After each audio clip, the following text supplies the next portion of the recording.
আমার মা কথা বলার সময় সতর্ক।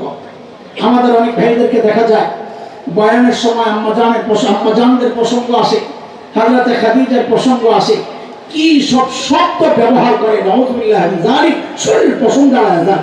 মানুষ এগুলা এইভাবে আম্মাজানদের কথা কিভাবে উচ্চারণ করে? দিল নষ্ট, নিশ্চিত করে বলা যায় দিল নষ্ট। সাহাবীদের ব্যাপারে যারা জবান খুলে, সাহাবীদের বিষয়ে যারা কলম ধরে, নিশ্চিত করে বলা যায় সবগুলোর দিল নষ্ট। আল্লাহ যাদের প্রশংসা করেছেন তুমি বদনাম করার কি? হ্যাঁ বলেন, আল্লাহ যাদের প্রশংসা করেছেন, কি প্রশংসা জানে? বলে কিছু ভুল করছে না, ওই ভুলটা একটু বুঝে, ভুলটা একটু বুঝে দেখে।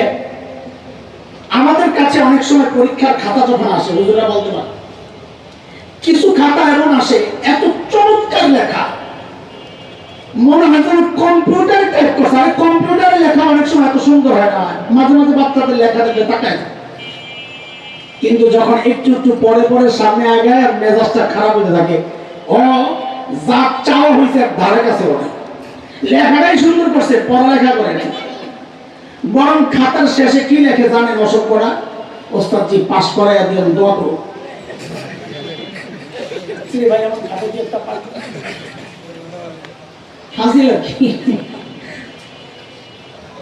লেখা শুরু করে, চমক আছে।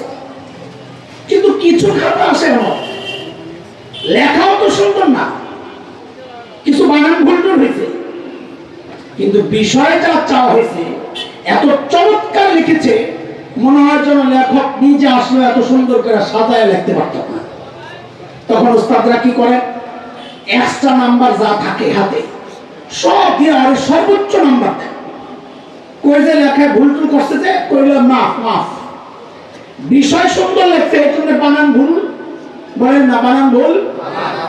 আল্লাহ তাআলাও যেন ঠিক সেই কথাটাই বলেছেন সূরাতুল হুজুরাতের 3 নম্বর আয়াত 26 নম্বর পারা, যে আমিও সাহাবীদের তাকওয়ার পরীক্ষা নিছি। তাকওয়ার পরীক্ষা নিছি, কে বলতেছেন পরীক্ষা নিছে? আল্লাহ।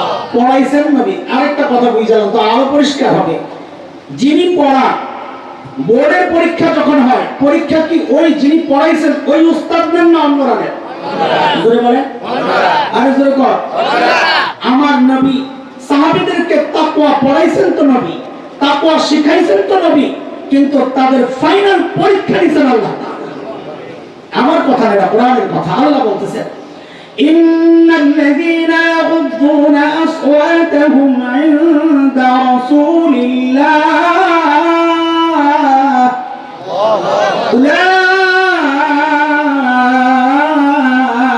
উলাইকাল্লাযীনা ইমতাহানাল্লাহু কুলুবাহুম লিত্তাকওয়া লাহুম মাগফিরাতুন ওয়া আজরুন আযীম।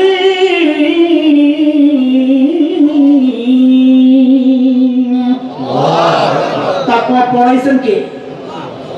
আল্লাহ। পড়াইছেন কে? পরীক্ষা নিছেন কে? আল্লাহ। বলে পরীক্ষার ফলাফল কি? তা আল্লাহ বলেন কিছু ভুল টুল হয়েছে, কিছু ভুল টুল, কিন্তু সেগুলো বানান ভুলের মতো বিষয় তাদের কাছে যা চাওয়া হয়েছে সাহাবীদের কাছে। কি বিষয়? আল্লাহ আল্লাহ রাসূলের আনুগত্যের বিষয়। সাহাবীরা এতটা চমৎকার ভাবে সেটা সেই বিষয়ে তারা পাস করেছেন। কিয়ামত পর্যন্ত এর চেয়ে সুন্দর করে আর কেউ পরীক্ষা পাস করতে পারবে না। সেই জন্য আল্লাহ বলে কিছু ভুল টুল যে হয়েছে, লাহুম মাগফিরা, ওই বানান ভুলের মতো আমি ওগুলোর মাফ করে দিয়েছি। নাম্বার কত দিয়েছেন? তো আল্লাহ বলেন আজরুন আযীম, সর্বোচ্চ নাম্বার দিয়ে। কাজী সাহাবীদের ব্যাপারে মুখ খুলতে সাবধান। তুমি যত বড় পণ্ডিত হও, মনে রাখবেন এই কথা, যত বড় পণ্ডিত হোক, দুনিয়ার মানুষের কাছে দুনিয়ার শ্রেষ্ঠ দার্শনিক হতে পারে, কিন্তু আমাদের কাছে, হক্কানি ওলামাদের কাছে সাহাবীদের ব্যাপারে যারা মন্তব্য করবে, সাহাবীদের বিষয়ে যারা কলম ধরবে, আল্লাহর কসম ওটা গোমরা, ওটা পথভ্রষ্ট, ওটা কলঙ্কগ্রস্ত। তাদের সাথে কোন রকমের সম্পর্ক রাখা যাবে না। সাহাবীদের সাথে যাদের সম্পর্ক ভালো না, আমরাও তাদের সাথে সম্পর্ক ভালো রাখতে পারি না। ঠিক আছে তো ইনশাআল্লাহ? আল্লাহ কবুল করে।